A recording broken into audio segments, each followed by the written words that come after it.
Mexico, 25%. That's coming on Saturday? That's coming on the 1st, okay. Saturday. But no oil tariff, no oil tariffs. No, I don't. Well, I didn't say that. You said that. No. Well, I don't want to miss. No, we may or may not. We're going to make that determination probably tonight on oil. Okay. Yeah, because they send us oil. We'll see. It depends on what the price is. If the oil is properly priced, if they treat us properly, which they don't. Look, Mexico and Canada have never been good to us on trade. They've treated us very unfairly on trade. And we will be able to make that up very quickly because we don't need the products that they have. We have all the oil you need. We have all the trees you need, meaning the lumber. We have more than almost anybody in those two categories. In oil, we have more than anybody, and we don't need anybody's trees. We have to free up some of the tree areas that we have. We have great lumber in this country. We have to free them up environmentally, which I can do very quickly. But we don't need what they have. And for us to be subsidizing Canada to the tune of $175 billion a year. As President Trump stated yesterday, he is still committed to placing tariffs on Canada starting as early as tomorrow, possibly. Now, we don't know precisely what that could look like, but I do know two things. First, if the president does choose to implement any tariffs against Canada, we're ready with a response. A purposeful, forceful, but reasonable, immediate response. It's not what we want, but if he moves forward, we will also act.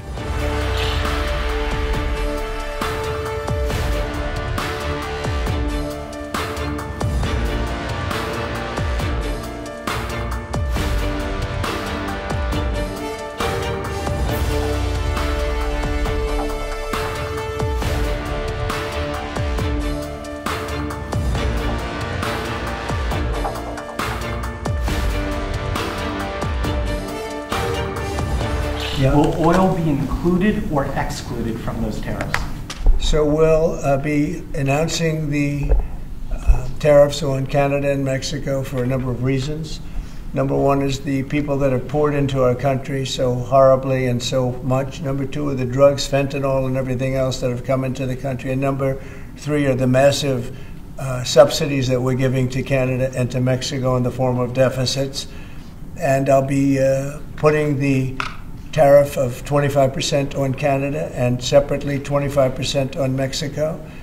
And we will really have to do that because we have very big deficits with those countries. Those tariffs may or may not rise with time. Mark, David and I are concluding our trip to Washington. We had several important meetings, including with the Secretary of State, Marco Rubio, with Tom Homan, the border czar to President Trump, and also several key senators on the Hill. We continue to believe that we have a very strong case when it comes to first, our border, and second, also to our trade relations. Of course, like you, we heard the comments of President Trump today regarding tariffs. We have yet seen any form of clear decision-making, and as well as any form of specific details coming from the White House regarding these comments. We're engaging still with many key decision makers because we believe that we need to lay down the groundwork, not only on preventing tariffs, but of course on making sure that should there be a response, we will be ready day one. And also we will be working, making sure that we have strong allies within Congress. And so this is the work that I've been doing for now more than 2 months. This is the work also that we've been doing also together. I mentioned that in my opening remarks. We have yet seen any formal decision-making done by President Trump, nor any specific details. And what we know and what we can make sure that we abide by is the first executive order of January 20th, relating to the fact that there was a process studying the trade relationship between Canada and the US, and of course Mexico and the US, and that the president was asking federal agencies to do that study for April 1st. We're participating in that study. Meanwhile, what we also knew is that there was a declaration, a tweet that President Trump made regarding fentanyl and the security of the northern border. We did the work. David and Mark are here to make sure that people around the Hill in Washington are aware, and we had a meeting with Tom Homan, the border czar, where we exchange information. And so in that sense, we think that it is important work that we're doing. And we think that we're laying down the strong foundation at the beginning of the mandate of President Trump, because we know that there's a level of unpredictability that is linked to his administration. And by laying down the groundwork, now we will be able to build for the next 4 years. Of course, Dominic LeBlanc, the Minister of Finance, is working along with us on a response plan. But right now, I won't comment on any declaration made by any candidates in the leadership race. We're focused here on having and developing strong ties with decision makers in Washington and doing the work that will ultimately result in protecting Canadians' interests. I'm not in the headspace of President Trump. And that's why we will continue to work with people that work with him. And I think that the reaction towards our border plan, or the reaction regarding just the fact that there is a trade surplus when it comes to goods between Canada and US, if you don't take into account the question of energy.